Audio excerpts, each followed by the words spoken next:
experience as it is, not necessarily in the context that you may be used to looking at it in, and that is suggested by the normal interpretive frame of reference, implied by, consensus reality points of view, implied by our use of language, implied by popular materialist philosophies, and so on and so forth. Just to let this actuality show you what it is in its own terms, without imposing an interpretation upon it, without telling it what it is. Just be receptive and say, okay, what is this? Investigate it. Look at it unbiasedly, look at it freshly, look at it outside of the bias of any particular interpretive framework, and see what you can find out, see what you can discover. And you may discover that it's radically different than what you may be used to holding it to be. That's all. And what you find will be true, will be genuine, because it'll be what it is rather than what it is being claimed to be, what it is being asserted to be, what it's being sold as being.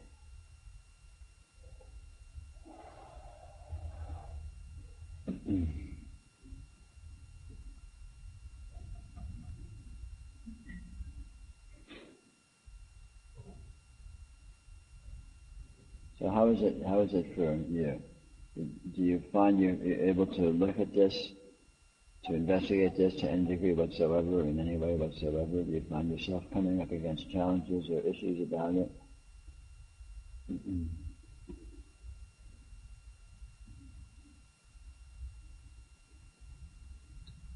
It seems to me that the mind just says, oh, I know what this is. And the mind really wants to discount it. Mm-hmm. Yes? I'm looking and I'm inviting just to look again, kind of. But the mind is like, no. Been there, done that. I know. Mm-hmm. Sure. Yeah. The mind is a vicious leader. If you let the mind take command, it'll go God knows where.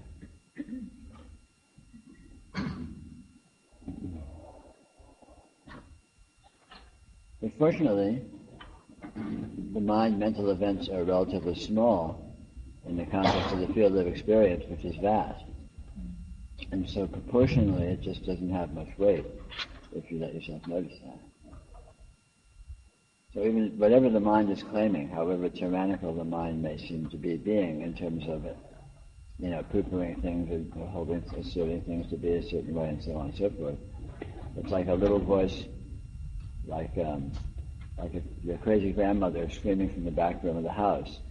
It doesn't, it's there, and it may be annoying, but it actually doesn't really impact the full field of experience very fully, if you look and see what it actually is.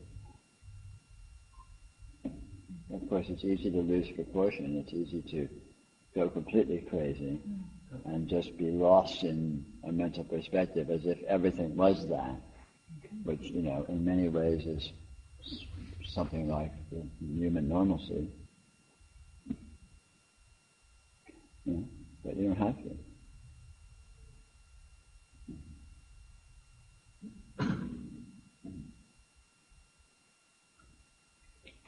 Yeah. The meditation this morning, but it was really a great tool or experience for just allowing each thing to occur the way it occurs as it occurs. No argument. Yeah. It's like anything goes.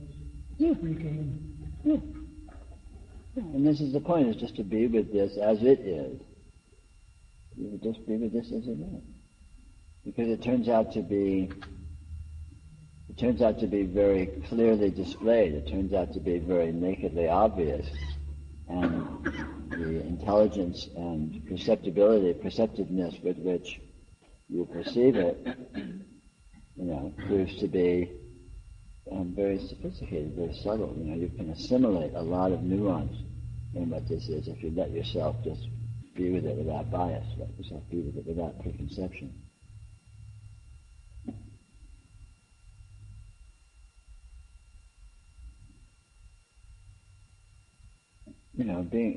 Noticing that a very powerful sort of a tool or trick in approaching this kind of investigation is to notice how experience is felt. Experience is not by thinking about it. Experience is not by reaching out to it or grabbing it or manipulating it in some way. Experience is felt, and experience comes to you, so to speak. Experience comes to you as a texture, as a sensation, as a quality, felt qualitativeness. And by being with it in that way, you instantly bypass rationality, you bypass analysis, because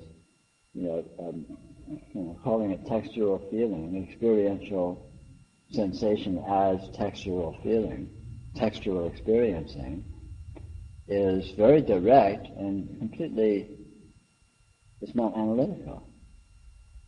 You learn much more about what water is by putting your hand into a bathtub of water and feeling what that feels like than you do by thinking about it or reading books about it. Just that one event, just put your hand in it and feel it. You know worlds, you know reams about what water is, just by that simple textual experience. And likewise, all experience is equally amenable to a very intimate engagement with it, simply by feeling its presence, feeling what it is, feeling the way it is present. And it's not about, making sense of it. It's not about, writing a thesis about it or coming up with arguments or defenses about it. It's just about, integrating. Or even more simply, it's not even about integrating. It's about noticing how integral you are with experience. Experience is already completely in you. Experience is already completely you. And letting yourself notice that, that fact, that really intimate participation that is already ongoing, is letting yourself sink into a more radical, a more fundamental, primal mode of being with this, rather than sort of holding ourselves distance and holding ourselves in terms of a conceptual self-image and holding ourselves in terms of a narrative, history and so on and so forth. Just feeling that, just what is here, what is here, by experiential feeling. Yeah. So I was experimenting with the sky gazing. Mm-hmm. That I heard you talk about. Mm-hmm. Good. It's kind of hard to do that in Seattle. And it's hard to do it in Seattle. Yeah, you never get wetter. I mean, it's clouds. Yeah. Look at the rain. Look at the rain. Rain gazing. It's a whole different sport. Fog gazing. So I noticed just a lot of sparkles, Yeah. which was pretty amazing. Yeah.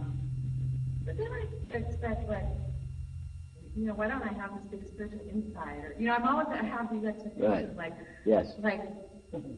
Where's the big realization? What is this? Yeah. Does this mean something? Right. And then I listen to we're sitting by the pool and into the water, and I'm trying to take your suggestion about the hypnosis thing, the here-ness of the sound, that, is it really over there and I'm over here like we normally are conditioned to think, but really where's the separation with it? That's all very good. That's all really good. Then I expect some big revelation. Right. Sure. Then I feel like a spiritual loser. You're only a loser. It's only a failure with reference to your fantasy of what it should be. Right. I get that. Yeah. And that the problem is not the experience. The problem is not the perceptiveness and subtlety with which you read the experience. The problem is your fantasy of what it should be. I get You know, that. you're putting a carrot, you put a carrot on a string, and then you wonder why you're not biting it. You know. But you know, the whole society, I mean, it's like, Yeah, you go on Facebook and you go, I mean, it's all self-improvement and you've got Oh, to yeah. do this, Oh, you've yeah, got to yeah. get better. No, it's an you've gotta- epidemic, sure. Oh, it's like, Yeah. it's so hard to, Yeah. just One, get rid of yeah, that. no, you bring up a very good point. One of the primary confusing aspects of spirituality is people don't understand what it really is. You know, people don't understand the reality of what it is, the reality of what spiritual realization is, the reality of what the goal is, so to speak, the reality of what the process is, and you know, in a way, it can't be understood until you participate in it.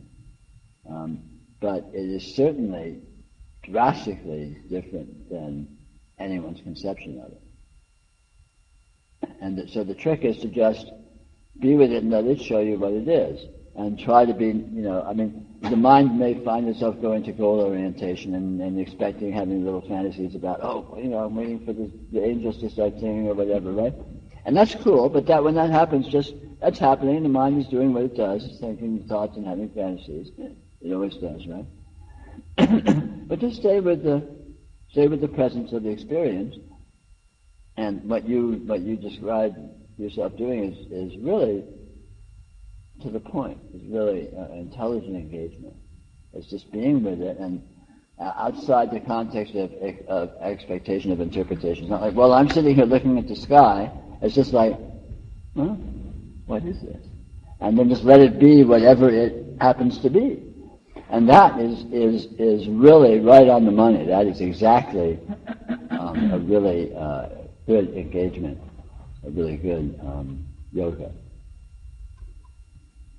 And you know, the mind will have these fantasies, but just don't worry about it. You know, the mind again, it's like the mind is always. It's like imagine it's like a crazy, you know, grandmother yelling from the back room of the house. You know, the devils are out to get me again. The devils are coming. Oh no, what am I going to do?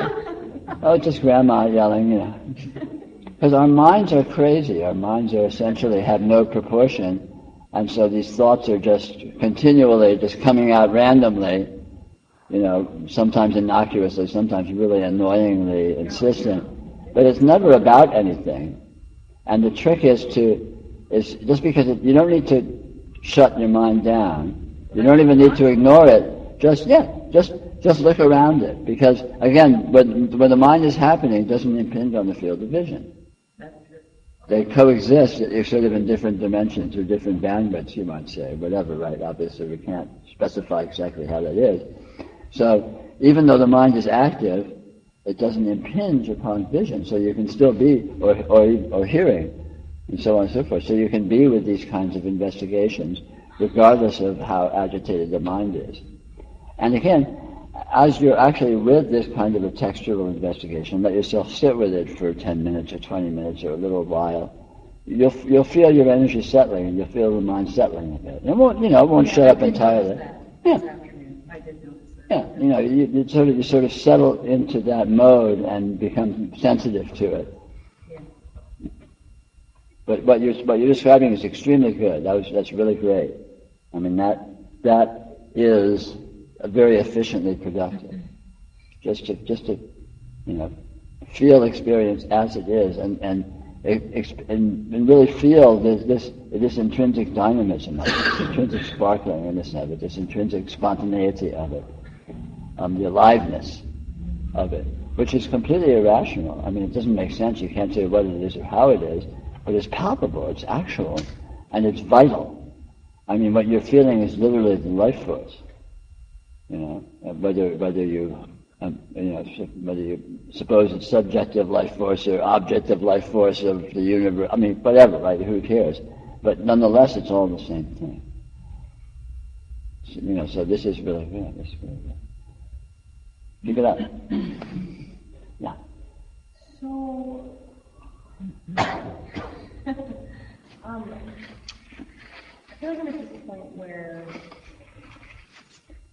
with all that I'm figuring out and something, I'm sort of trying to figure out how to move forward, if that's a good thing. Yeah. There's like this, what I've kind of tried to maybe boil it down to is that I basically have the goal of I want to use whatever weird tendencies that I've just been bestowed. Yeah, sure. I want to use whatever personality traits that I have to just have a great time. Sure. And for some reason, that's becoming like some weird struggling point. In what way is it struggling? It's like there's all these ways that I can go about pursuing X, Y, or Z. Or then there becomes this thing of like, do I really need to have a goal or an endpoint, or is it all bullshit? Like, should I even be doing anything, or should I just sit back and like go with this good energy? And then if it like takes me this other way, like, is there any like? I'm kind of this thing where the human game is complete bullshit to me. I know but I still want to like participate in this thing and just not be yanked around by it all the time. It's kind of getting weird.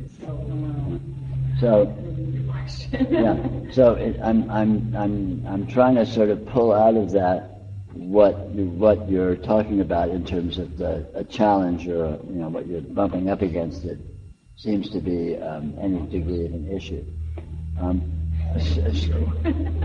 Certainly, participation in one's life is an ongoing experiment. And, typically intelligent engagement really is typically multitasking. You sort of have a lot of irons in the fire at once, and they're all mutating and morphing and developing into others, and sometimes some of them peter out and some of them develop into something else totally different, and you just sort of do different stuff. And it's all very inconsistent and inconclusive ongoingly. I mean, that's kind of what there is. But, I'm kind of wondering in what sense is there anything you feel like you're actually coming up against? I mean, it is unresolved, it is incoherent and inconsistent, and it's virtually, unless you're really a maniac of self-brainwashing, it's really hard to generate a consistent commitment to anything that you really have all your eggs in that basket, right? It's bizarre because it didn't seem like it used to be so like spread out and crazy. Yeah. Because it used to be like really fuzzy in the narrative of like, yeah. This and then nothing happened. Yeah. So and now it's not like that. Which it's so funny because then there's obviously this feedback loop of like there's no problem if we get there's this weird like seeming imbalance, which is also okay. But then it also feels weird. Like, well, I can tell you what I do. See if that makes any sense for you. What I do is be very instantaneous with my motivation. So I don't have any overview of what I'm doing, but in any moment I know what I want to do. okay. And it doesn't necessarily have any overview or master plan or not. Yeah. But I just I'm not even with it that way. So it's just moment by moment. Sometimes I feel like being quiet and going in a dark room. Sometimes I feel like yelling and screaming and dancing, whatever. And I just do it to the extent I can, right? And that way it doesn't need to make sense to have an overview or have a trajectory or a 5-year plan or anything like that. It's just, well, right now I feel like such and such, and so then I just... It feels like more genuine or something, or like... Well, there's always a sea of urges and motivations and vibes and whatever floating around, and they tend, whatever's dominant sort of tends to take the fore, right? And so it kind of regulates itself. Again, it doesn't need to make particular sense. I mean, so that's sort of my approach. Yeah. I don't know if that's useful to you. Probably. But expecting things to make sense or be coherent from some overview or some narrative or something, let the historians worry about it. That's it. Well, Jillian's blue period, the 5-year period from the time she was 35 to 40 is really notable for its XYZ. When you're in the middle of it, it says, what the fuck am I doing? I don't know, but this is what I feel like doing right now, So in that way, I guess, like, doing whatever the fuck I'm going to do right now, probably almost eliminates the rest of So it eliminates the problem. And you don't even need to stop thinking about it. You don't even need to stop wondering, gosh, I wonder what the heck I'm doing. Right. You can even be thinking about that. And if that's what you feel like thinking about, who cares, right? I think that might be my way anyway. Like, that might just be the thing that I most normally do. I just get into this, like, spinning thing. Yeah. So. Well, I think I think basically everyone functions like that, and typically we're very skilled at bullshitting ourselves that what I'm really trying to do here is I'm working towards such and such, and within 10 years I'm really hoping to such and such, whereas in actual fact we're faking it from moment to moment. What do I feel like doing right now? God, I'd love to have some sugar. So, whatever, right? It's just like, it's these instantaneous momentary urges. And I think if people are honest with themselves, you can notice that this is actually how we function. We're sort of functioning with very real-time engagements and urges, and God, I really feel tired. Let me go to sleep. Or, God, I really hate this scene. Let me get out of here. Whatever, right? It just, and typically people have this sort of narrative that you can come up with of, well, these days, how you doing? Oh, these days I'm working on such and such, and I'm hoping to do such and such, and I've been trying to develop my such and such, and, bullshit. It needs to amount to something. There's a feeling like... Yeah, right. Yeah.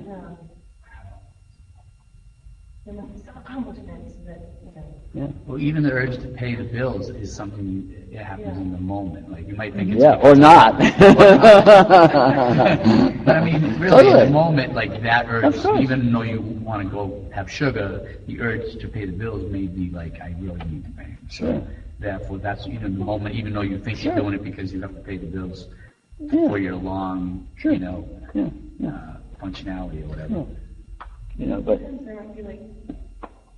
I don't know, to me there seems like there's an explosion, like there are like 5 things carrying at you at once sometimes, which is bizarre. And like during the earlier session of this, I was walking around and looking at the trees, going outside and just like, it just seems so like such a bombardment, so stressful, and then like 20 things that were just, I'm just giving a second. Well, what do you do? I mean, we're this incoherent energy systems, and we're wild and out of control, and we're not very well thought out or well planned or contrived. It's not like there's some blueprint somewhere. It's just, you're a one-off, and you're being improvised. Your performance art. And what happens and what you do with it is like anybody's guess, and there's all these conflicting impulses and urge and energies, and they just surge around, and yet something happens. Right? And what happens is what happens. And it's really just discovering the okayness of that. Even when it's not okay, there's an okayness in the way that it's not okay, because it is real and it does do whatever it does and takes you wherever it takes you, and so on and so forth.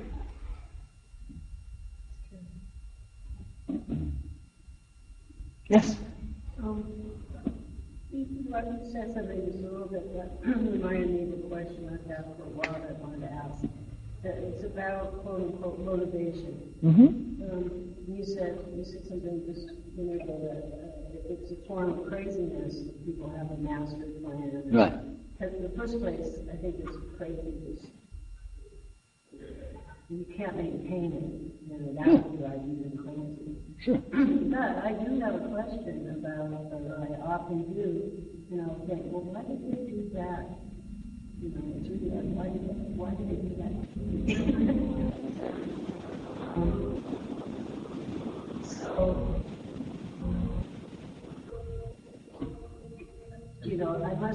I guess what I'm doing is I'm getting caught in their craziness in a way. Sure. If I'm trying to figure out Right. something. So, Yeah.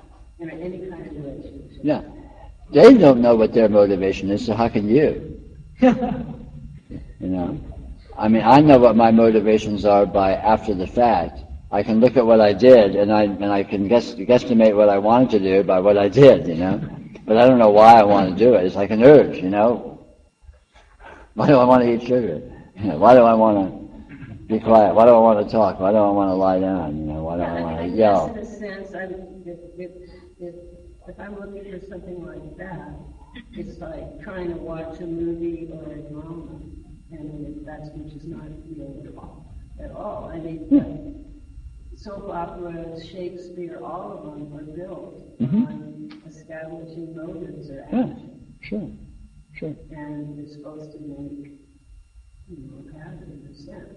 Well, it does make a pattern, and it does make sense, but it's not a rational sense. It's a sense of meaningfulness. So your flavor, your you-ness, what you are, who you are the person who does what you do. You are the person who is motivated to be you, and you do it the way you do it, not the way someone else would do it, right? And so that is what you are. You can't put that in logical terms. You can't analyze it or turn it into a simple narrative in words. But nonetheless, it is exactly what it is. Your you-ness, your nature, the flavor of Pamness is to be the way you are. Who you are is the being that is motivated to do what you do in the circumstances in which you are motivated to do it, right? But you can't make sense of that. It's just a given. So I guess so at that point when I'm asking, why did it do that, or why did it say that? It's probably like 100 miles from what the original noticing was. And the original noticing can't make any rational sense. Yeah. You just feel their flavor. So just feel it as a flavor. It doesn't have to be necessarily good or bad. Of course. It might taste bad.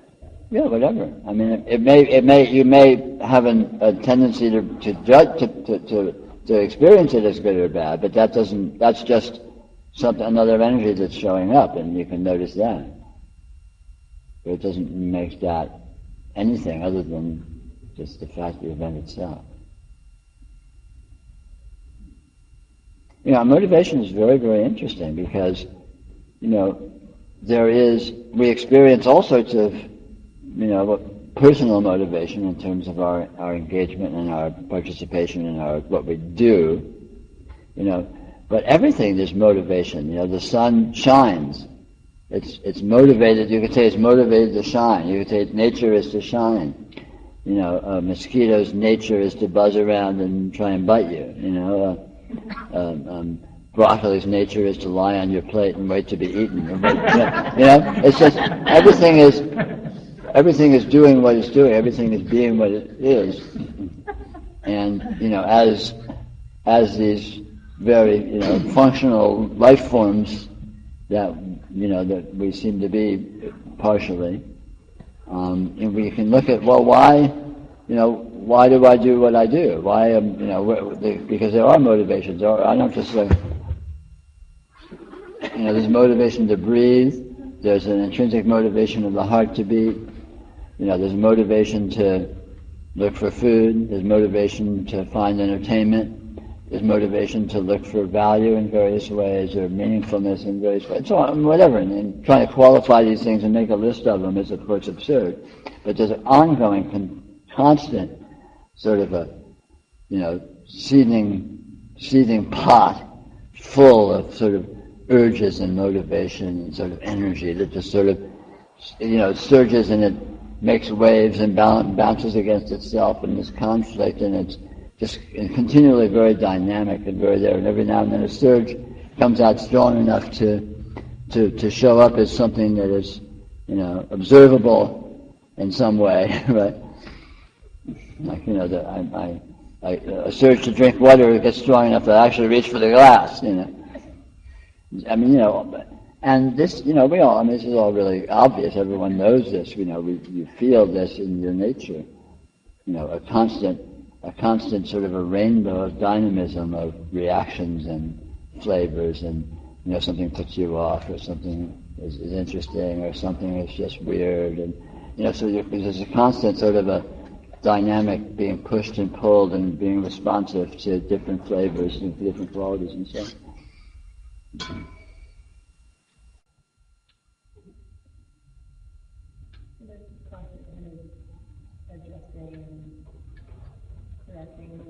Yeah, it's constant participation. It's like dancing. It's like dancing with this weirdness, dancing with these energies that are just, sort of spontaneously improvising, showing up, and right.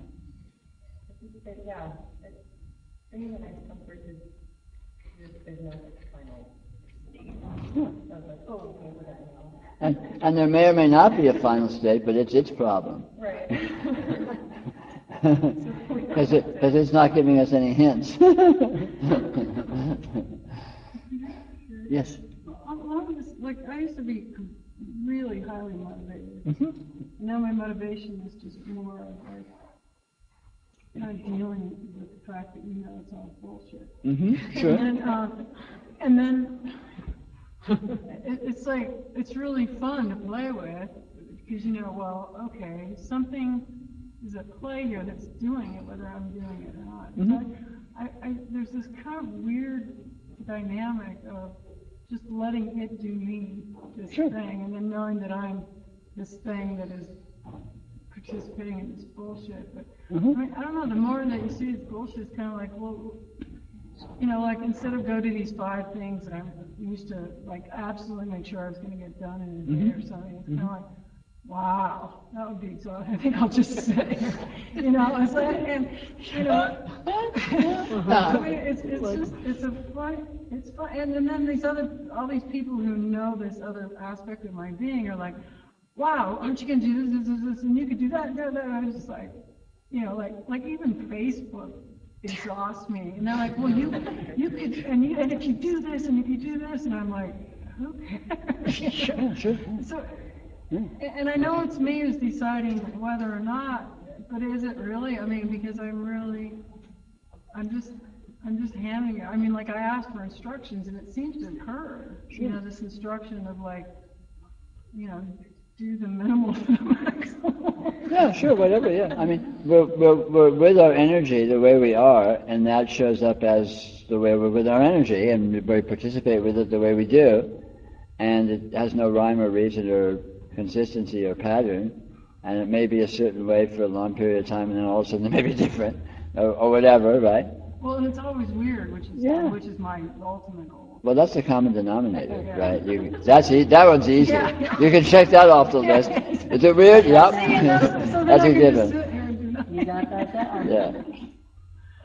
That's like in the anti-work worksheet. It's the first question will be, is it weird? And the answer is always yes. Is it weird? Yes. Check that off. But I see something like Julian. I remember even a year and a half ago. I still remember it's like, oh, you're so young and beautiful. You could just have at it. And I was like, yeah, I want to be your agent. I want to do. Really, sign her up. Lock her down the contract. You can have so much fun, playing with that. And you see people playing. Well, she does. Yeah. Oh, yeah. And yeah. Well, yeah. Okay. That's quick. That the why that gets connected with motivation, it seems like that's just the rug is pulled out from under that with what you say, there's only cause and no effect. Sure. Well, look at it, why is always justification after the fact or rationalization after the fact, or trying to put a narrative of explanation or rationalization on something that is just an urge that appears mysteriously. Someone that likes whatever they like, why do they like it? They like it because they like it. How much sense does that make? Well, no, I like this because it's good for me, and it's a good way to get my energy out, and it fills my time meaningfully. And, bullshit. I like it because I like it. And you look at it, and that's just plain how it is. And it's really evident because you look at what one person's motivated to do, someone else is motivated to do completely different stuff, with the equal gusto or with equal whatever, right? So what's that? Why are they them? Why are you you? Why do you like what you like, and no one else in the world likes exactly that exact gestalt of flavors? But that's what makes you you. It's your unique energy spectrum, your unique engagement, your unique specialization, right? It of course shows up as all of this, dynamism. I mean, I call this radiance for a reason. It's active. It's not just sitting here. It's not just inert and mechanical and here it is.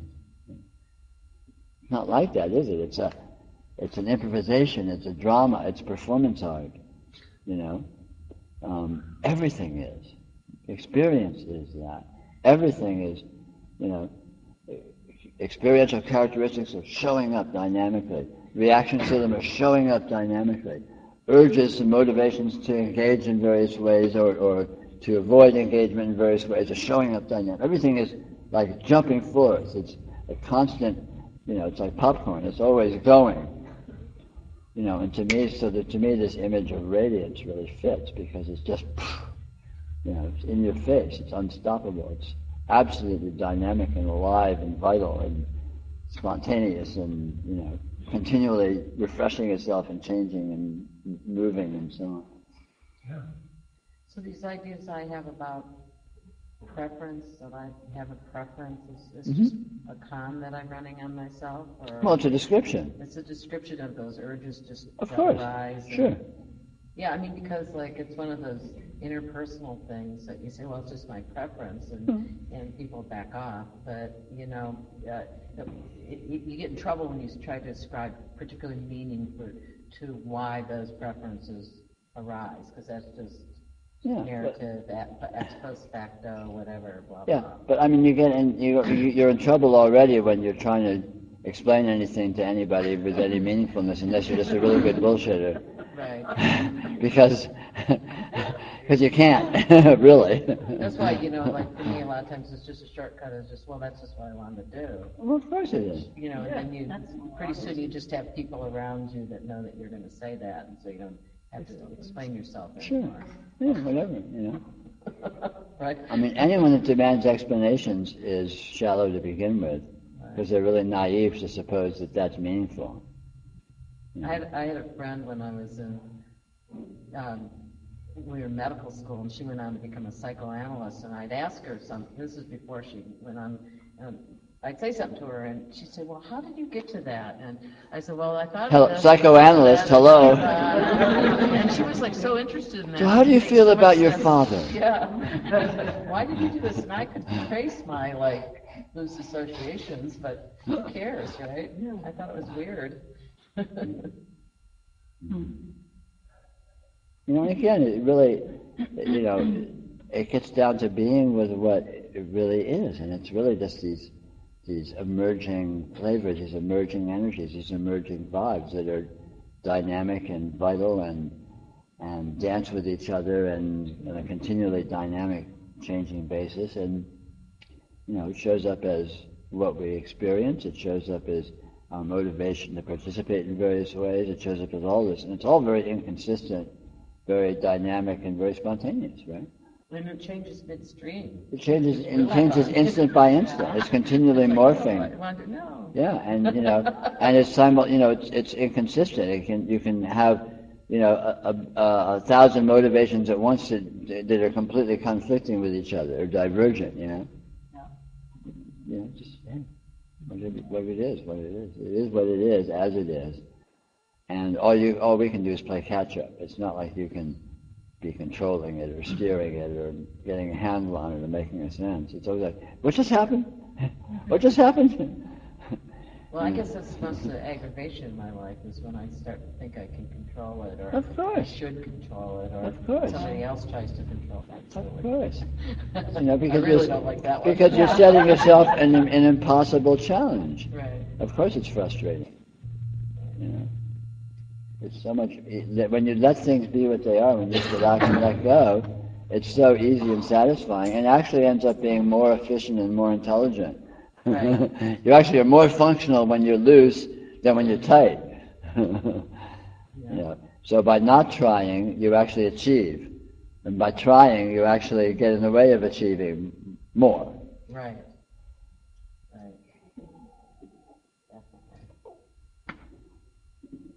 You know, but it's all really just feeling the presence and the dynamism of this energy as it is, and appreciating it, letting it be what it is, you know, being with it as it is, and just participating in this amazing symphony of energies that, you know, that this amazing beingness is. A couple of weeks back, there was a film festival down in San Jose, and I had this whole algorithm of choices and calendars, and I was rushing from work to downtown San Jose, and I was really stressing myself out, and my husband kind of said, "Oh, poor you, such a stressful life, going to a lot of movies," and I just kind of went, wow, you know, I'm doing this in a way where I'm going to do it anyhow, and I'm doing it in a way where I make it really unpleasant for myself. It's like, I'll just get to what I get to, and I'll miss what I miss, and I'll get in traffic or I won't. And which is the case anyway, right? amazing, yeah. Yes. And it was just amazing how it just like transformed my experience, you know, wow. Yeah. I mean, at basis, it's very, very, very simple. It's just a matter of get real. Right. Get real with what's here. Get real with how it works. Get real with what it is. And that turns out to be actually very simple, very effortless, and a whole lot of fun, as opposed to, you know, trying to steer it and control it and spin it and narrate it and interpret it and justify it and everything else, you know. Unless that's what you want to do. Yeah, and if you want to do that, that's cool too. Exactly, sure. Yeah. Yeah. So, what do you do when you're not having much fun with it? Well, what do you do when you're not having fun with it? I suffer. Okay. So it's that And then what sense of happens? like the mind kind of takes over and tells stories that I believe that I attach to them, and then it takes over the whole body. And Yeah, maybe. Is that what happens?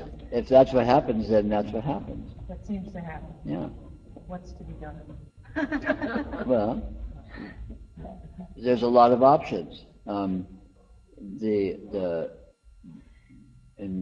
my approach, the simplest and most efficient thing to do is to notice that whatever you are being with it as happening and as being a certain thing and as being a certain way, notice that there's simultaneously other aspects of the situation happening which are not included in your interpretation. Meaning the reality of where you are at that moment? Yes, absolutely. Yeah. Because usually it's just like the head takes over. Right. This ugly part. Yeah. But when the head takes over, it gets very censorious. It gets, no, what's happening here is this. And then the reaction is to the this that it's claiming is happening. Yeah. And it may be a this, but it's also a that and a the other. Because real situations are very complex, they're very multidimensional. They don't collapse nicely into being a this. You know, unless a spin doctor comes up and says, you know, bang. I mean, look at politicians. Politicians are experts at this, you know. What's happening here is very clear. It's, you know, Obama is a liar and a cheat and a wimp, you know, or whatever, right? And does that really completely inclusively address every aspect of the situation? You know? And we do that to ourselves. It's basically like as this mindset, an evil inner politician takes over and starts creating a demon, starts to demonize some aspect of experience, and then you get all really active and caught up. Oh no, abortion! Oh no, this is the most terrible thing. That's all, you know. It's like get all bent out of shape about this thing that's being blown up as a huge demon and a real issue, and here it is, and oh my God, we have to do something about it, and get all obsessed about it. But it's all just hysteria.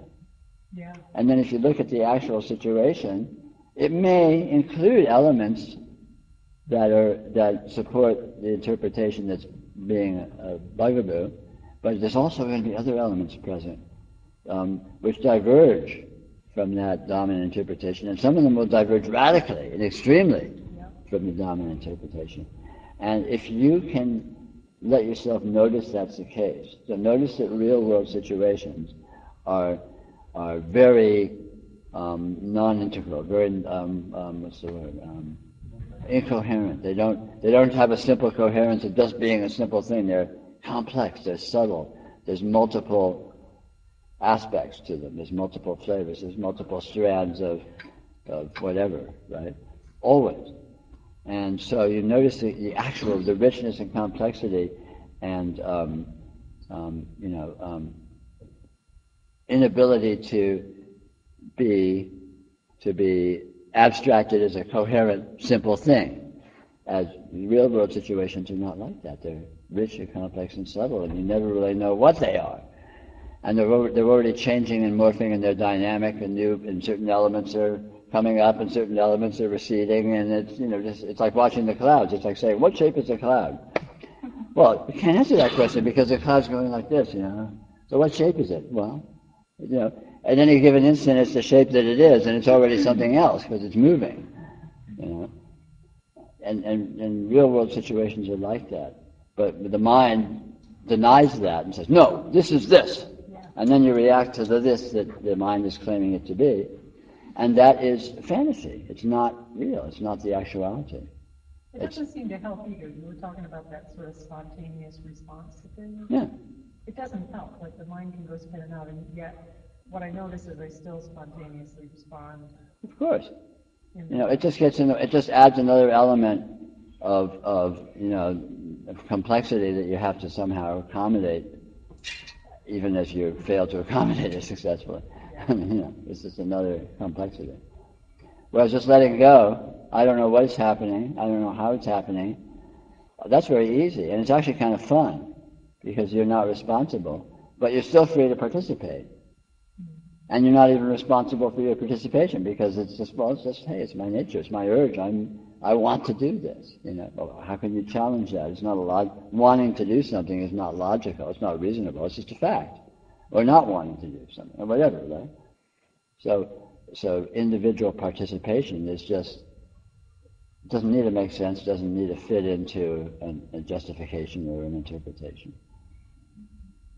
And if your mind insists it does, then your mind is crazy, and that's okay because everyone's mind is crazy. And you just acknowledge that fact. Oh, that's right, I'm a crazy person.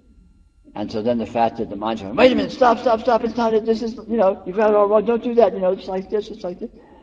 It's like, just let it ramble, let it rant. Because it doesn't really hold sway, it doesn't really control anything, it just pretends to, it claims to. But you can't, your chain of thought cannot actually make you anything other than what you are. What you are is going to diverge from what your chain of thought is claiming you are. Right?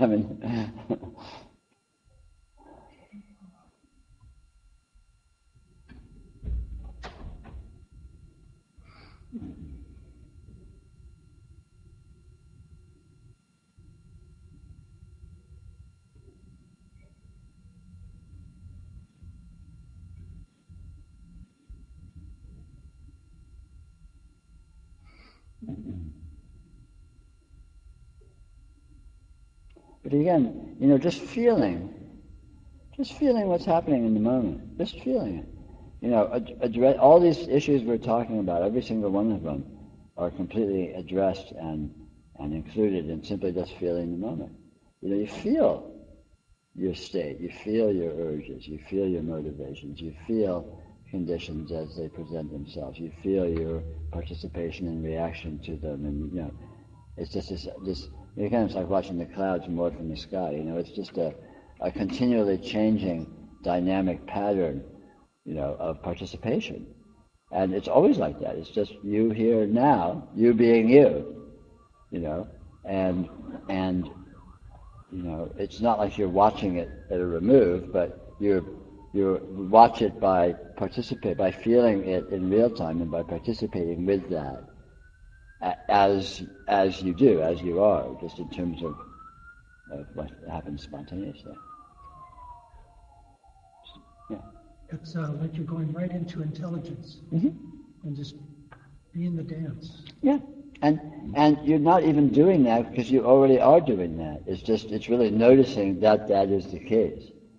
Noticing that all of this pretense of removal, pretense of abstraction, pretense of having a handle on things, is happening concurrently along with the intrinsic, actual, unstoppable event of engagement, full-on engagement with experience, which can't be stopped. You can't not do it.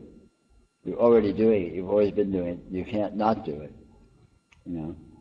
You've already, in real time, you're already seeing your entire field of vision. You're already hearing your entire field of hearing. You're already feeling your entire field of thought. It's already happened. It's already happening. It's not amenable to censorship or steering or deciding whether or not to participate in it. It's already too late. You're already here, so why not notice that that's the case? And then you drop into the most fundamental level of what your experience already is, and that turns out just in itself, just getting real, just being real with letting yourself notice the reality of what your experience actually already intrinsically is, turns out to have some really interesting ramifications, of spontaneity, of really, spontaneous intelligence, of being able to, ingeniously come up with really interesting, random participations without process, without analysis, without contrivance, and all of that. So, it's like, and we're all very familiar with this. Anything you can do well, that's how you do it. Someone that's a good dancer, they're not a good dancer because they think about it. They're a good dancer because they do it. They're in it. You participate with it. A good talker is not a good talker because they're thinking about it. They're a good talker because they're surfing the instantaneous act of talking. Or a good someone that does sports, like I imagine a good surfer or a good skier. I have experience as a skier. To ski well, you don't think about it. It's not something you think about. It's not something you plan. On the contrary, you completely let go into the participation in the moment. And the more you let go, the better you do it. It's just doing. And you can't say how you're doing it. You can't say what you're doing. And anything that we do well, we do that way. We do it by just noticing that we're doing it. It's already happening. It's already happened. It's already the case. Right? So we're all very familiar with this because everyone's good at something. Everyone has experience of being skillful, and if you feel what happens when you do that, it's just real intimate being with the flow, being with the, just being with the event itself as a dynamism, as a multitasking, as a spontaneity, right? So engagement is already the case, and engagement itself is intelligence. Yes. Engagement is intelligence. It has to be. Well, look at it. Let's take your field of vision. In the instant, in real time, you instantly see everything you see. I mean, how much detail is there? And you don't need to parse it and check, wait a minute, what color is that? Let me just check. Oh, yeah, okay, I got that color. Now let me get this, It's not like that, right? You can walk into an environment you've never been in, and instantly you see all of it. And it can be inconceivably detailed, a really complex visual field. And it takes zero time to see every detail. You may not be able to narrate it or say what it is, but you're seeing it. That's some power there. That's some powerful processing. And that is intelligence. It's intelligence that does that. It's not a contrived intelligence. It's not a willful intelligence. It's a spontaneous inherent intelligence. It just goes, and you're with all your experience that way. You experience in real time with zero time lag, zero processing time, every single nuance of experiential characteristic that shows up in real time, in all the sense fields and anywhere that it shows up, right? Just absolute real time. I mean, that's some power. That's some serious showing off. If you look at it, and we just take that as that's a given. It's just sure, everything's just there. But you are doing it. What you are, your system is doing that. As an incredibly functional, intelligent, engagement. Effortless, spontaneous, just by being what you are. So yeah, engagement is intelligence.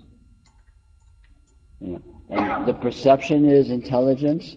All the patterning and form that shows up is intelligence. The meaningfulness and profundity of all these flavors and all the sort of the meaningful story, the mythological flavors, whatever that they convey is intelligence. It's all intelligence. I know you said that lots of times, but I just kind of clicked on this, that it's all crazy. Yeah. Weird. Isn't it weird? Yeah. And I just felt this sense of relief because Yeah. I am it. Yeah. And so I'm crazy and weird. Yeah. And I don't really need to do anything to change that. Sure. I don't have to try to act sane in some way. Of course not. I mean, I do enough. And you may, sure, and that's crazy too. Right, yeah. Yeah, and it's just getting real. It's just, I'm completely whacked. I'm nuts. In reality, it's totally weird. It's completely weird. It's irrational. It's fundamentally irrational. It makes absolutely no sense. What's happening here is not a product of logic. It's not a product of rationalization. It's just endless, inconceivably detailed, inconceivably productive weirdness. Reality is a weirdness machine. Reality is a weirdness generator. It's just spitting out weirdness with incredible functionality and detail and precision and astounding comprehension. I mean, the entire universe is just bang, it's just here in real time. And it's just incredibly weird with inconceivable precision and structure and functionality. Why? What is it?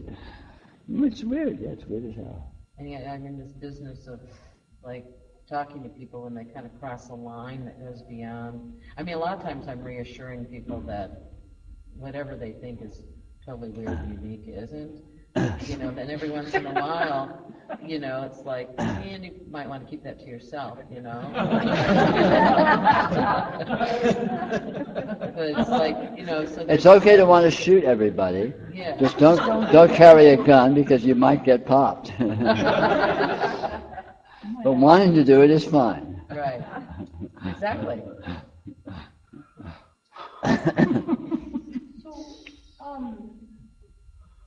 I'm not trying to derail your shit here, but... How about it? Feel free. Please derail. This is a free-for-all. There are no gurus. Right, no guru. I'm not a guru. You're in the same, stance as anybody else. Of course. And to me, you're just a guy, that, a ghost that appears, right? Of course. So, ta-da, right? Yeah, ta-da. Yeah.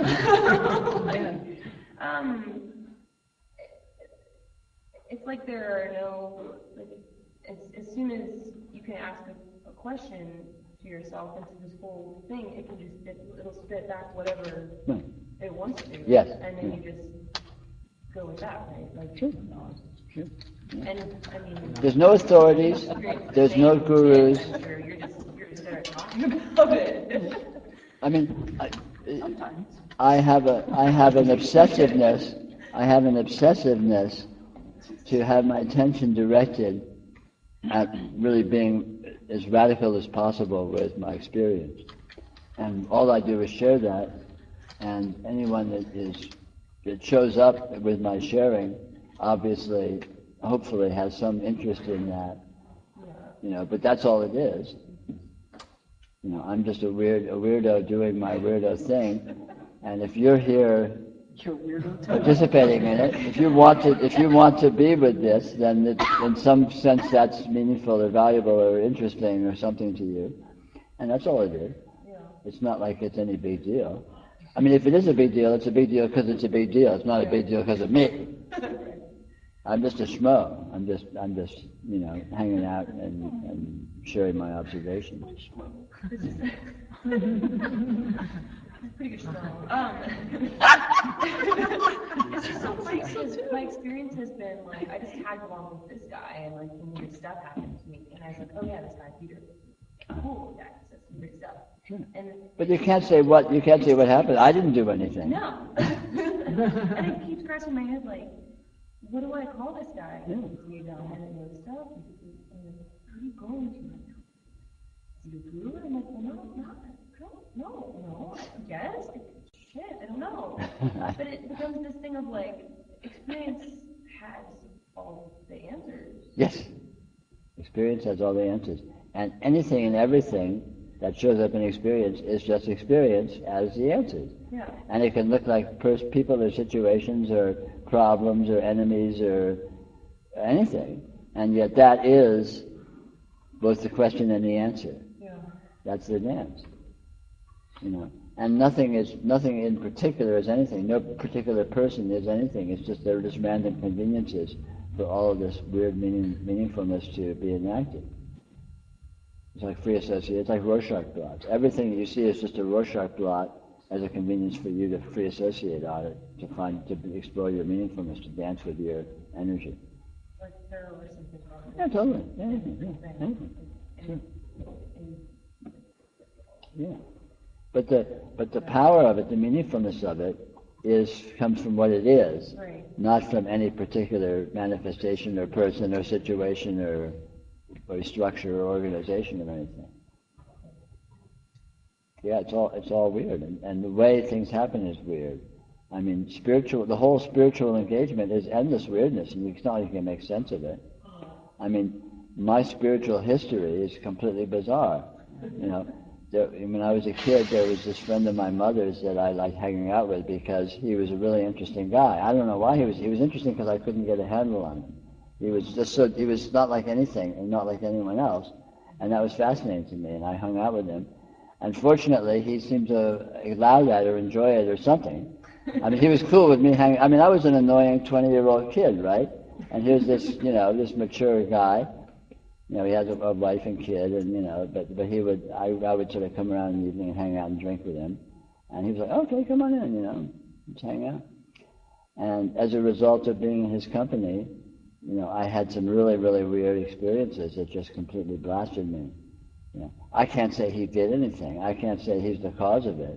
I can't say anything about what happened, but I can say that that's what seemed to be the stream of events. So what was it? I don't know.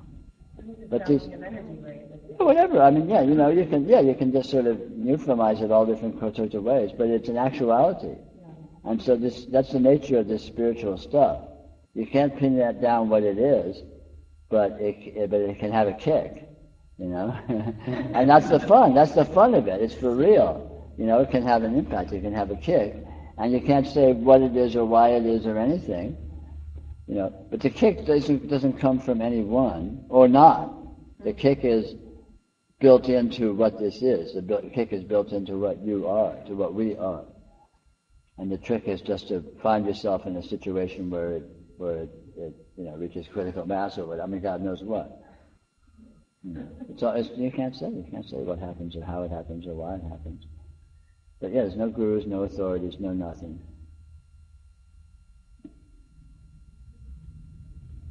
Which is actually good news, because then you don't need to accommodate to anything else.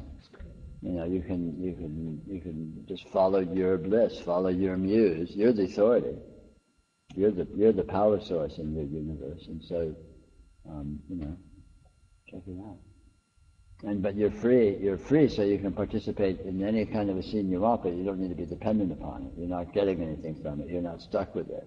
It's not more important than you. On the contrary, the other way around. It's just a convenience for you to enact your process, your meaningfulness.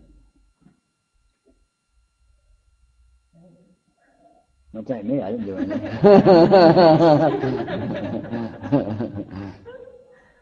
Well, what you did is you don't demand it of your students. Well, I'd be a real asshole then, wouldn't I? There's a lot of them out there. Maybe so.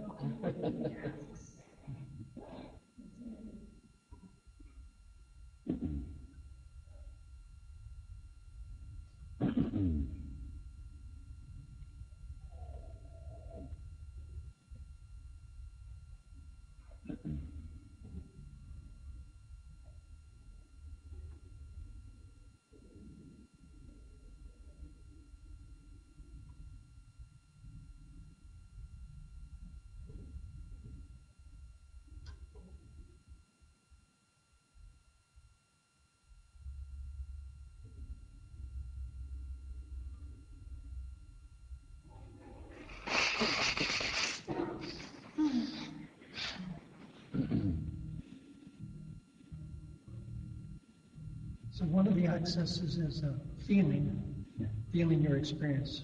Yeah. Wherever it occurs, whenever it occurs, and whenever it occurs to you to feel it. Yeah, just as it is. Yeah. Yeah. Yeah. And then the other one that you talked about is the feeling that would involve, like, call it texture. Yeah. And I like that because otherwise it doesn't have the feeling to me. It's like a texture. Approaching it as a texture undermines the subliminal and unconscious conceptual element. Like if I say experience light, you might go, but in the back of that is a whole subliminal rationality of, light is light and it's shining and it comes from the light bulb and it hits my eyes and the retinas and then, blah, blah. You got this whole backstory that's unconsciously there. Whereas if I just say, feel the texture of light, it undercuts that story because it doesn't make any sense. And in one sense, in another sense, it's intuitively completely obvious. Because light has a texture. And we might not be used to thinking of light having a texture, but it does. And then you look at experience. Experience is actually a sea of textures. That's how we differentiate experience is texturally. You can tell you're seeing something, and you can tell when you're hearing something, and you don't get hearing confused with seeing usually, because it's got a very different texture. Because light has a different texture than sound does. And different sounds have a different texture. You can tell a bell from a bird chirping, from a fart, without, a lot of thought. It's just immediately obvious because they have very different textures. And then you notice that experience is just an infinite sea of textures, and all the textures are minutely or majorly different from each other, and we're inconceivably sensitive. We're already inherently hypersensitive to these textures. That's how differentiation happens. Colors have a different texture from each other, and we are, hypersensitive texture meters, texture perceivers.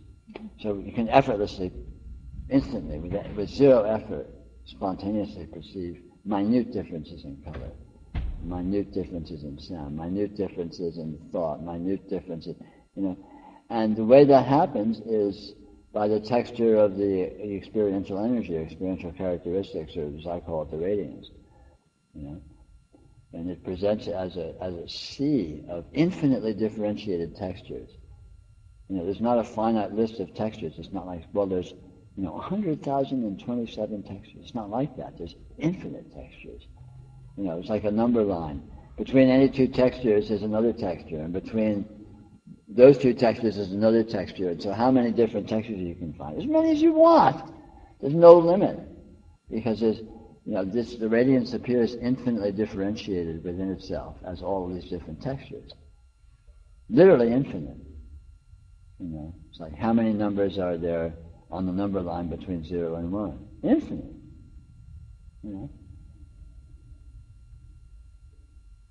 But yet this is not logical or rational, but instantaneously and objectively perceivable as the experiential engagement with texture. I get the sense of immersion. Sure. Well, yeah, you are completely immersed, but you are complete immersion. You aren't immersed because there's no separate you that's immersed, but you are immersion in a sea of infinite, dynamic, alive textures. And they're morphing continually and dancing and embodying profound intelligence and meaningfulness. And then that dance is your karma, that dance is your life. Right? And you can be with it on that level. You already are with it on that level, effortlessly. It's already happening. So what could be easier than doing what you're already doing? What a load off. What do you have to do? Well, what you always do, what you can't not do. Oh, thank goodness. I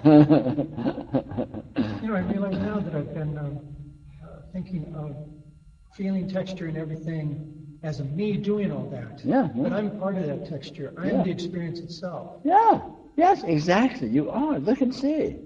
And the textures you feel that you may be used to classifying as you, like textures of personality nature or textures of, physical quirks and all that, are textures. They're not anything but more experiential textures.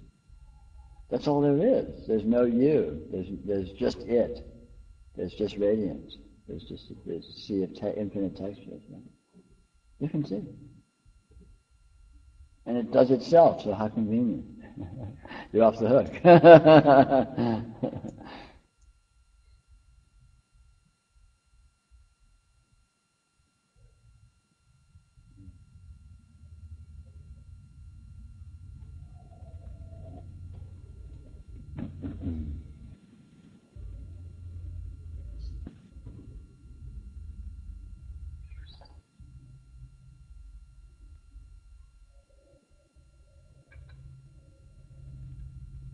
You spoke yesterday about, I believe you said something about, it's more than just the words that you're sharing with us here. Of course. Can you speak more about that, and can you speak about the different medias that you might, like, if I get on the internet and listen to recordings, is it the same thing as sitting here with you? I don't know. Would a video be better? It's not exactly the same. I mean, watching a video is watching a video, listening to sound is listening to sound.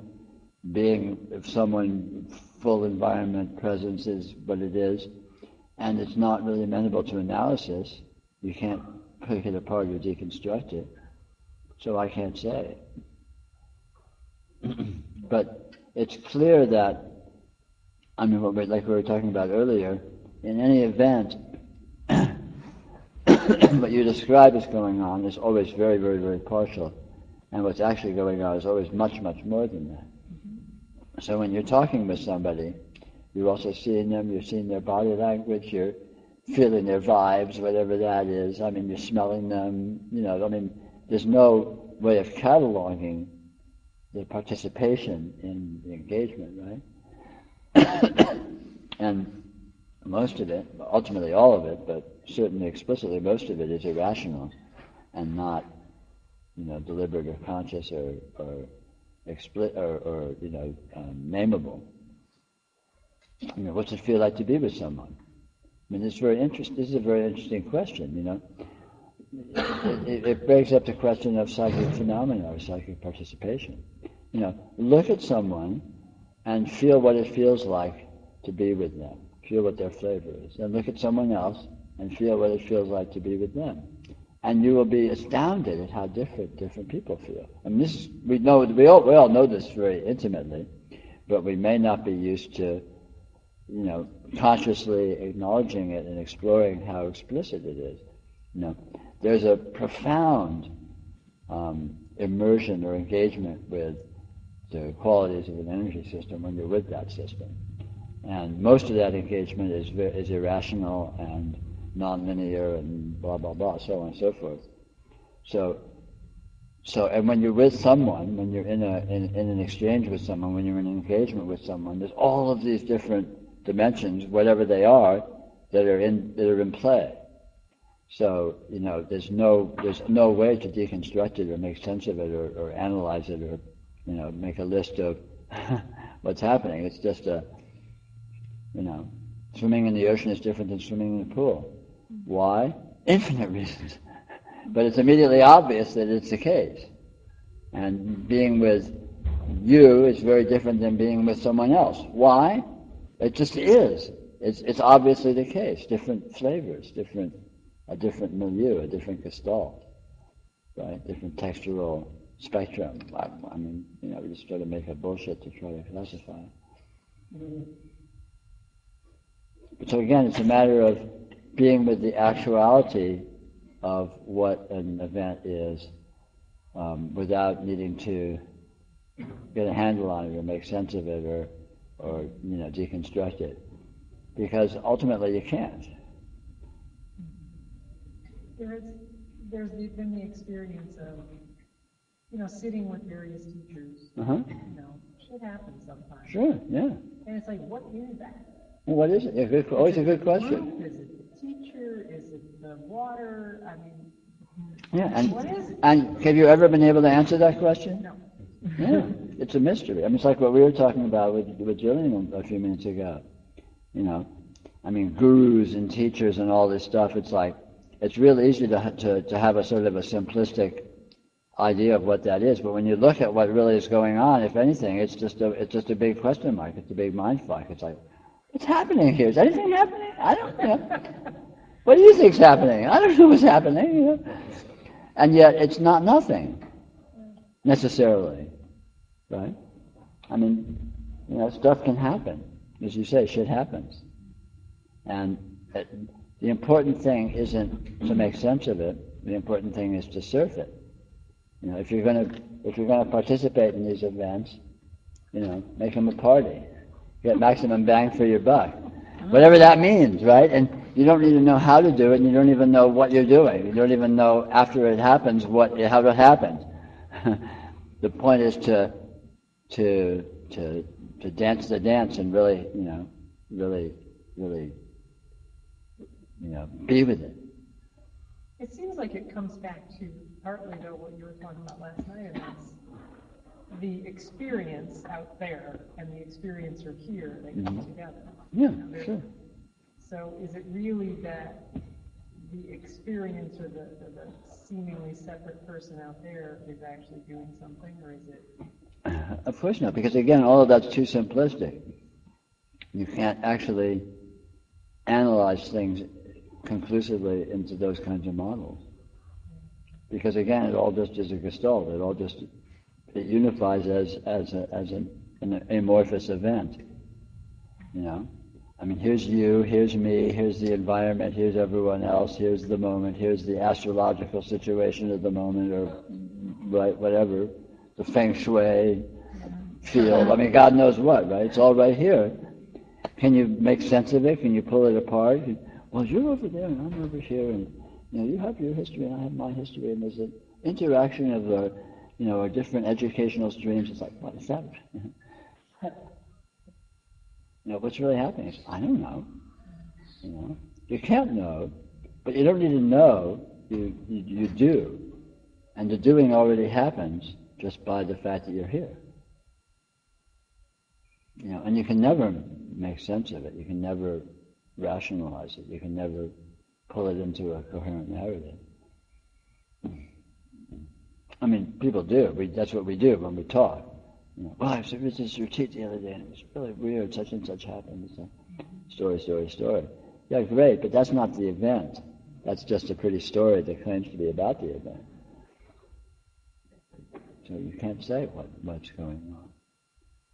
But that's not the point. The point is to be like a bee looking for the flower.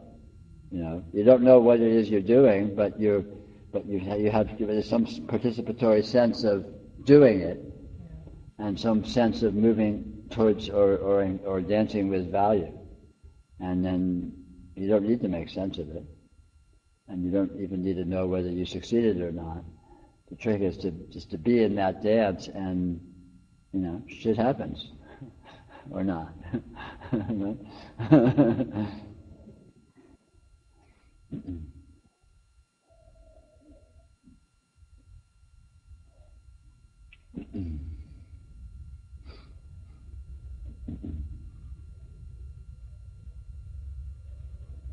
Yeah.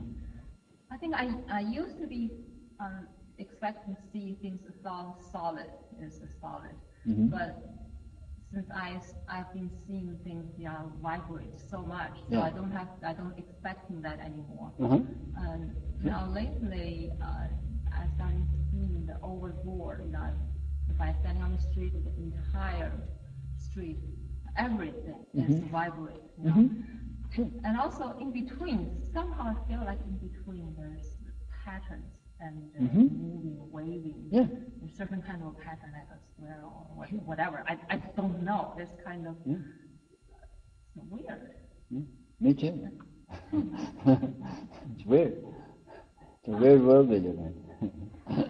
So it's not my imagination. I don't know. I tried. How come all those things, you know? Experience is intrinsically completely unstable. Everything is moving, dancing, vibrating, pulsing, breathing. Right? And it's easy to see that. And in fact, when you see anything that's not doing that, that's the fantasy. because that has to be imposed upon experience. If you look at the actuality of experience, it's just this constant motion, moving, flowing, dancing, sparkling, changing. And, again, we don't notice this through a kind of a subliminal process of denial. We were talking a moment earlier, I was talking about how when you look at a person's face, you don't ever see the whole face, you see little snippets. But somehow the mind, through an elaborate process of ignoring what it's actually seeing, by taking these little successive snapshots and piecing them together in a whole, creates a sort of a holographic image of seeing a complete face in focus, even though that never actually happens experientially. And it's all these kinds of perceptive mechanisms are occurring continually, where we create a sense of a stable environment and stable objects and so on and so forth, where the experience of those is actually non-existent. And as you've all heard me say many, many times, no doubt, it's very easy to notice this. And the trick, you see, what makes it hard to notice is the way, which I'm thinking of the visual field now, but it applies to all experiential fields because of the dancing nature of focus of attention. Because the focus of attention dances around, it's hard to notice how incredibly dynamic and unstable the experiential field actually is. But if you look at something which has minimal features, like we were talking, like a clear blue sky, or a blank white wall, something like that, where the eye can dance around, but it doesn't seem much different when it's here or there, then the dynamism becomes much more apparent. Then you begin to notice this flickering and sparkling and waves and all of this motion. And in actual fact, you're always experiencing that all the time. And again, in this example, I'm emphasizing the visual field, but exactly the same condition is the case in all dimensions of experience. Experience is intrinsically mobile, flowing, unstable, dynamic, really explicitly so. And yet, we are experts at not noticing that fact through the dynamics of our experiential process. That we create these sort of imaginary wholes that seem to be stable and solid and consistent in the face of the experiential fact of none of that actually being present. It's amazing. It's an amazing, again, it's an amazing exercise of intelligence. If the intelligence can do that, it's showing off. It's showing its power. And another phenomenon I was noticing is when I'm talking to people, I pay more attention to the energy. Of course. Flowing the energy. But then several times when I talk to my coworker or my boss, somehow they, when I talk to them, they become animated. Some kind of, I don't know how to say it. It's no, I understand. Not like the whole person. It's just the stick figure or something, yeah. And still moving. And the sound is, I don't know where it's come from. Yeah. But the conversation keep going. It's very animated somehow. Mm-hmm. Yeah, again, it's really, when you let yourself notice it, it's really palpable, the richness of the energy field of any experience. I mean, of course, it's particularly noticeable with life forms, with humans or animals or trees, but it's noticeable with anything. I mean, everything has an energy field, you could say, experientially. And I'm not getting metaphysical here or positing this stuff, but experientially, when you experience anything, you experience a sea associated with it, a sea of flavors, a sea of textures. And this sea, again, is meaningful and sort of emanates holographically as a field from every point of focus. So if you look at a person, you sort of feel the field of their aura, let's call it, of just the flavors and the textures and the nature of what you're experiencing. Again, you can't classify it, you can't name it, but it's palpable. It's really, and it's profound. It has flavor. It has information. It has, it's irrational. It's not like you can make sense of it or turn it into a narrative. but it's rich. There's a lot there, and this applies not just to apparent living beings. Any system whatsoever that you experience in your actual experience, you will notice this phenomenon. It has it is the center of a field of implication and flavors that is unique to that context, in an absolutely dynamic, incoherent way, of course, as everything is.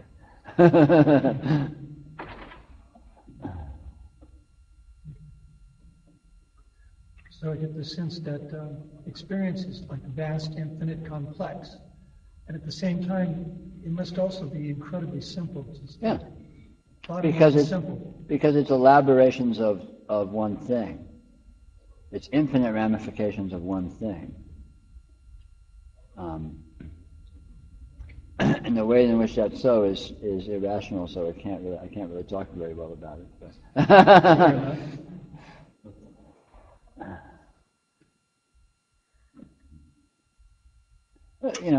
a good way to see it, because it's easy to see since we're seeing it from outside, is a dream.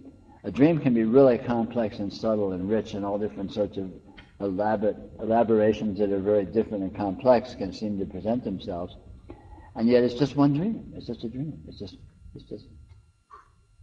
and afterwards when you wake up, you look back and, yeah, it was a dream.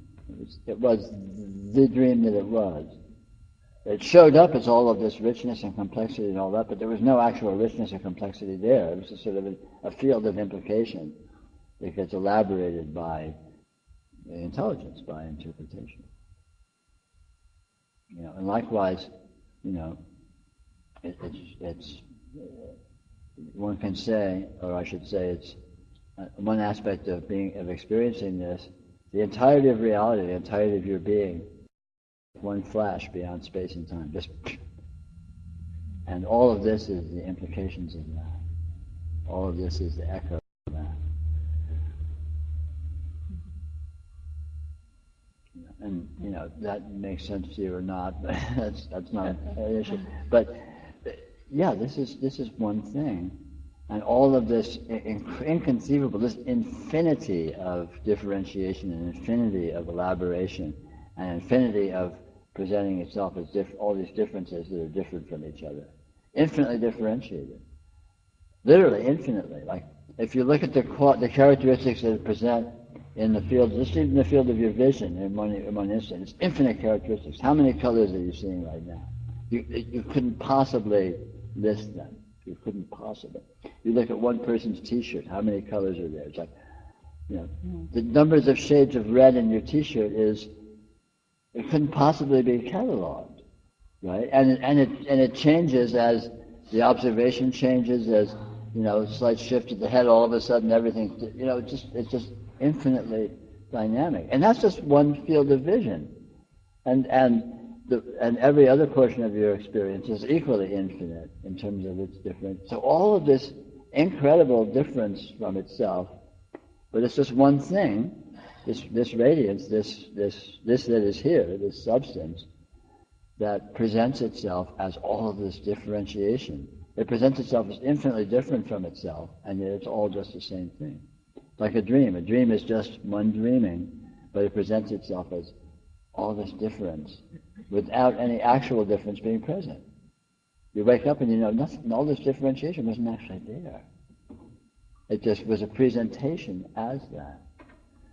And again, it's all irrational. It doesn't make sense, but it's observable that it's the case. And so then you get that differentiation and unity are not opposites. Elaboration, all this harmonic of infinite fractals of information just exploding out as these amazing, infinite energy field textures are all just one thing, even though it presents as an unfolded, infinite elaboration. It's actually just one thing, implications of one thing. And I realize none of this makes any sense, but it hits though. Yeah, to me it's profound. To me it's really meaningful, and it's actual, and it's really quite clear. and I invite you to play with that.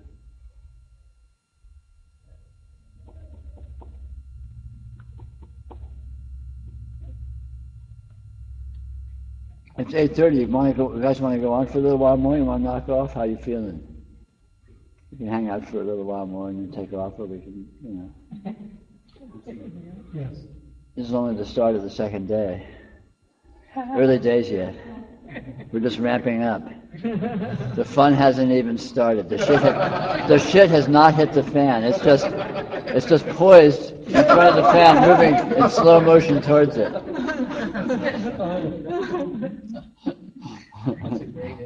I know, yeah, very evocative.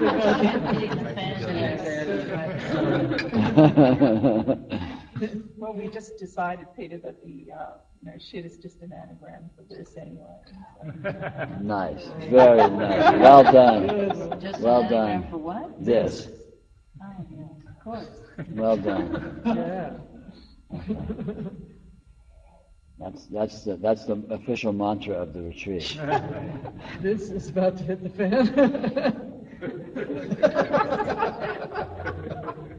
No, this is the shit. This is the shit. This is the shit. This is the shit, motherfucker.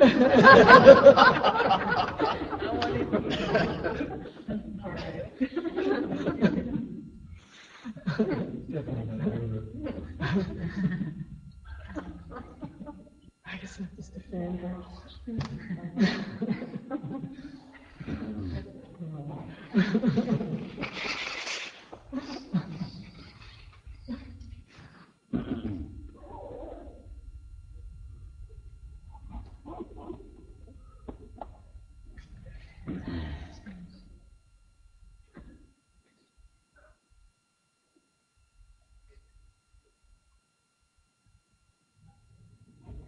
I mean, a really good way to be with this is kind of what we're doing, where we're talking about stuff that doesn't really make any sense, but it's kind of fun and interesting, and it's incoherent, and we talk about something completely different that has nothing to do with what we just talked about that also doesn't make any sense.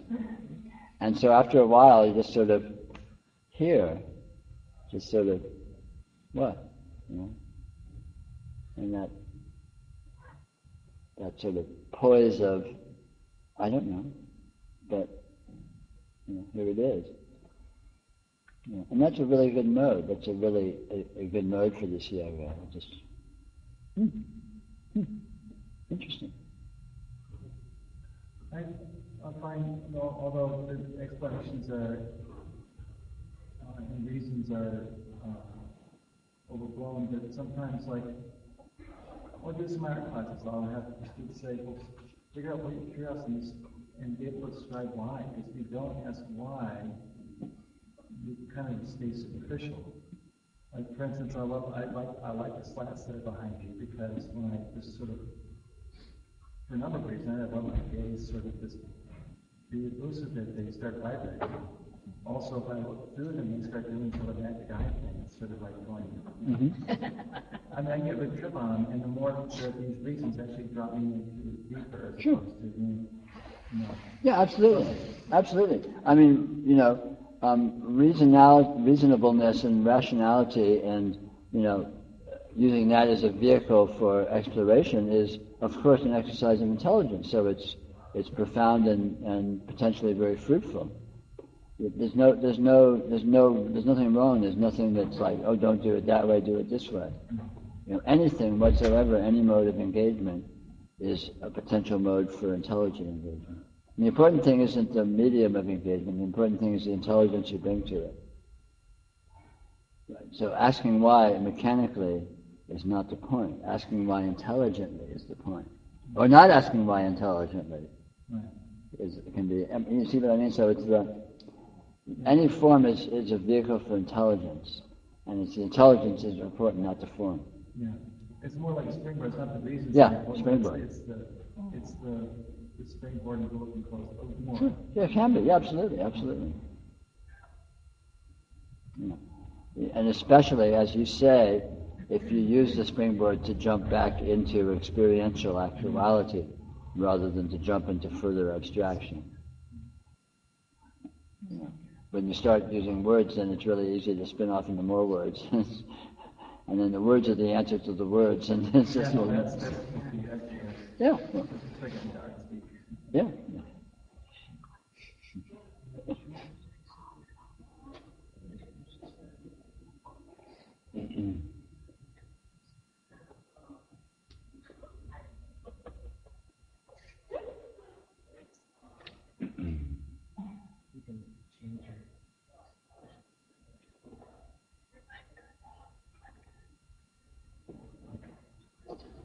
Well, it's interesting, Peter, how, reality seems to have a sort of built-in calibration for maintaining functionality. Oh, absolutely. Despite, the weirdness and the just complete chaos. Oh, absolutely. Yeah. If the degree to which you inherently include a functional nature, that functional nature will manifest effectively, regardless of the context. Sure. And some people almost to the opposite degree. The weirder things get and the more insane I feel, the more that calibration kind of kicks in. Well, efficiency of functionality can be increased by nonlinearity, by irrationality, because it gives you random access. Because all of a sudden you're free of process. You can do this and do that and do this without needing to logically connect, moving from this to moving to that to moving from this, and justify it rationally. It's it just gives you random access. Yeah, there's no linearity. Yeah, it's like the more gone you are, the more intelligently you can speak in a way, because you don't need to make sense. You don't need to depend on process. You can just start spouting stuff. It's just completely spontaneous. I assert. No, it's true. You don't trip over your own need to be logical or to be following any rules or something. Or to make yourself understand yourself. Yeah.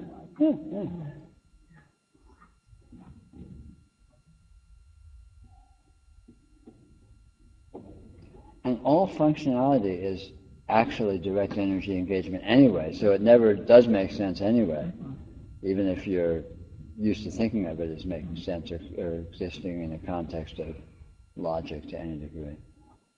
Right? Because you don't do anything by logic, you don't do anything by rationality, you do everything that happens, all functionality is direct energy manifestation, which is always completely miraculous and irrational. It's impossible to do anything by thinking about it, by from reasoning. Everything that all activity is direct energy engagement, direct energy manifestation. I mean, it's not like direct energy manifestation means anything, but it refers to what it is. But that is the opposite of what we're taught to be true, from an educational point of view. Maybe. I mean, the human perspective is woefully inaccurate. as is readily discovered by even the most superficial examination.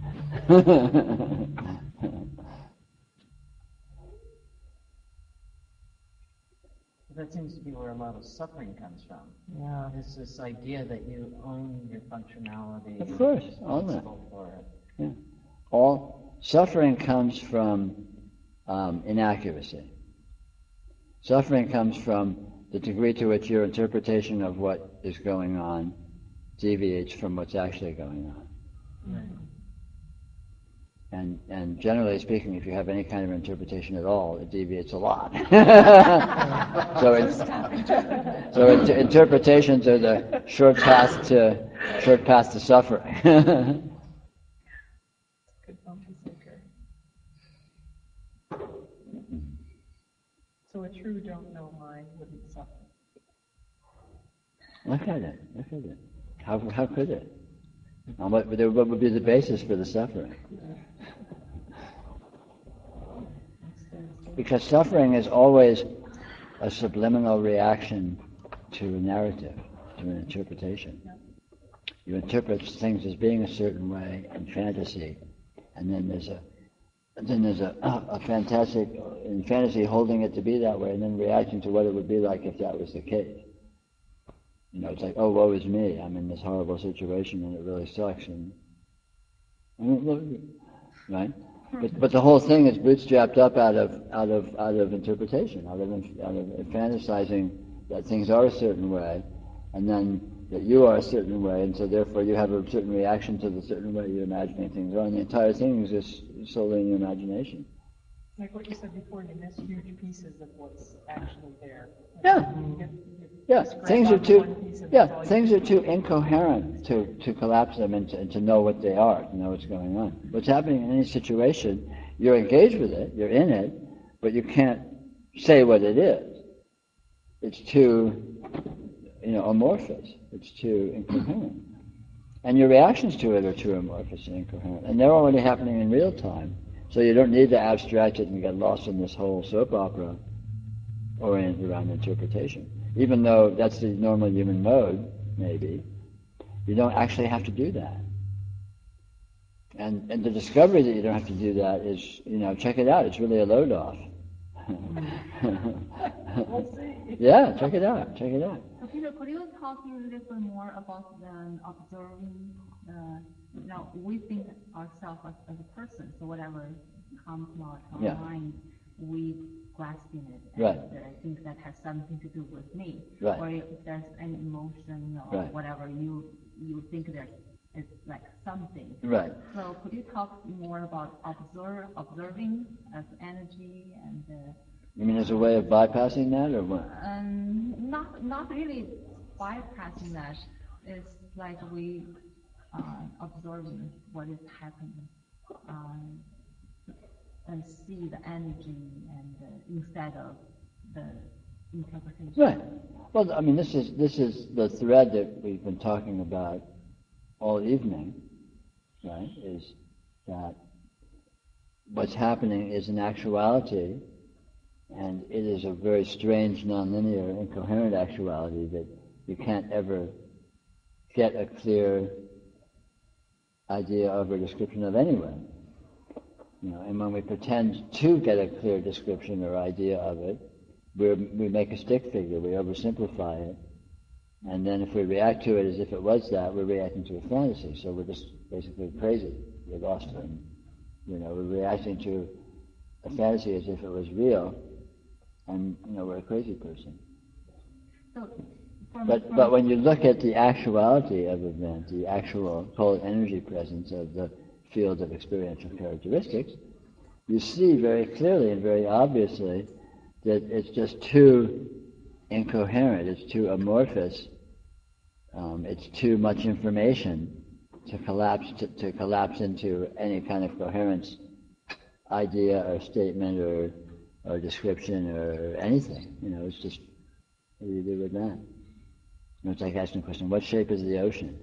Well, how can you answer that question? It definitely has shape in many ways, but there's no answer. There's no one answer to that question. It's because it doesn't compute. And everything, that's exactly the same question as, well, what's happening here? What's happening in this situation?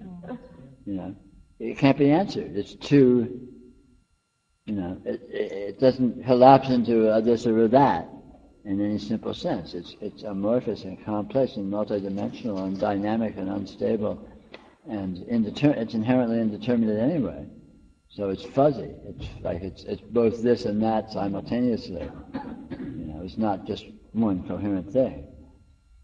And that's the actuality. That's the actual, presence of the experiential characteristics, which is the basic, the raw data field. I mean, if someone says, what's happening here, where are you going to look? You're going to look at the information of what is present here in your experience, right? And when you look at this, what is present, like you're calling energy, or you can call it, I call it radiant presence, which is, kind of a nice buzzword, but it is this actuality of all of this experiential flavor, this sea of experiential characteristics with all of its unresolvability and dynamism and amorphousness and blah, blah, blah, blah. and it's quite obvious that any attempt to get a handle on it is going to result in or depend upon vast oversimplification, which is going to mean excluding a whole lot of stuff from your consideration. It's like, so what color is someone's hair? Well, a person's hair is a sea of colors. It's a universe of colors. It's a whole spectrum of colors. Oh, they're blonde.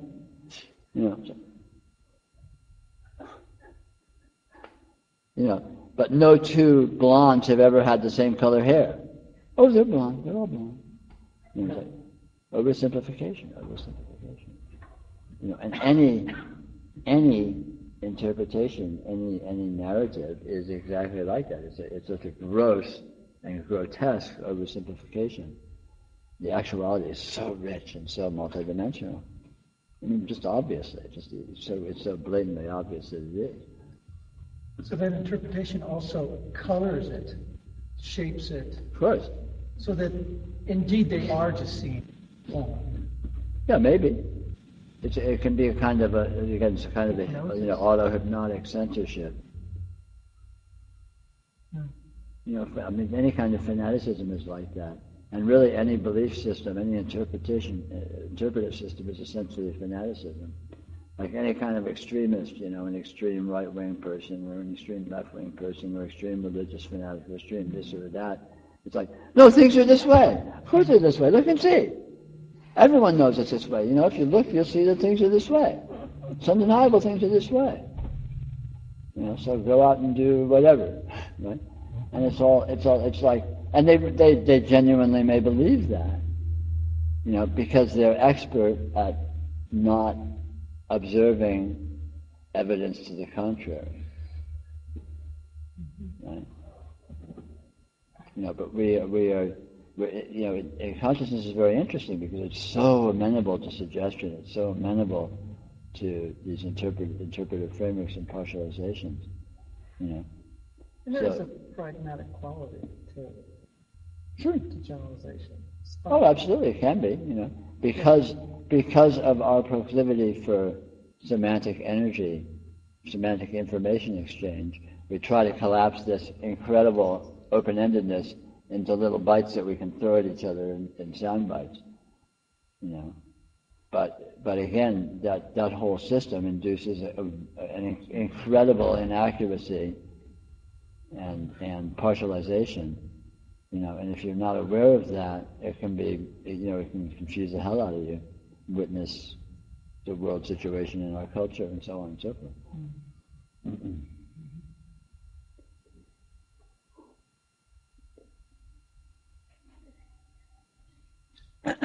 It doesn't even have to be the world situation where it's problematic. Well, it's problematic anywhere it occurs, but if you want to look at the whole thing taken to an extreme, spun out of control, the evidence is, plain to see. When I was laying down to take my nap today, I was thinking about how could I know whether or not and to what degree I see things similarly to how Peter does versus anyone. It's like, I can remember as a kid, how do I know that what you're calling blue is blue and not red and all that kind of stuff? Of course. Well, you can't, can you? You can't. You live in your own universe. Like that. Yeah. You can't get external verification or external validation for your experience. But then you don't need it because you're self-sufficient. Your blue is the only blue as far as you're concerned, and my blue, if any, is my problem. And it's never going to be your problem because it's never going to show up in your universe. And even if it did, you wouldn't know it was my blue because you only know your blue. Right? I run up against this with my son, although it's starting to mellow, he's getting a little older, and it's like, no, it's like, you'd watch some movie and you'd have some opinion that would be so valid, and how could I think anything so stupid as, and it's... Well, you're an old person, of course you're stupid. Right. I kind of float with that, but I also see it as And I know it's age appropriate, but I also see it as kind of a disability too. Oh, it is. But I mean, youth is hopelessly crippling for the young, right? But hey, that's what it is. That's the medium. That's the medium. That's the challenge. That's the IQ test. It's to use stupidity as a medium for discovering what you are. That's interesting. Great opportunity.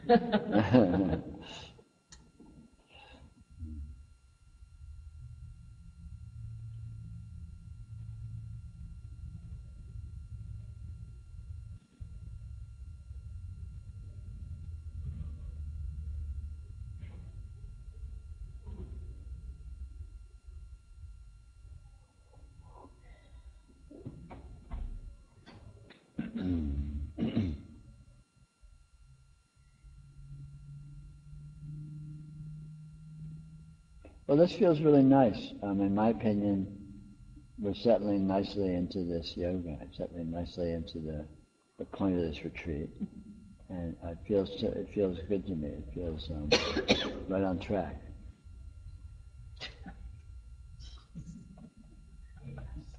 You all get a gold star for tonight. Can you put it on the board somewhere? So we post that on Facebook?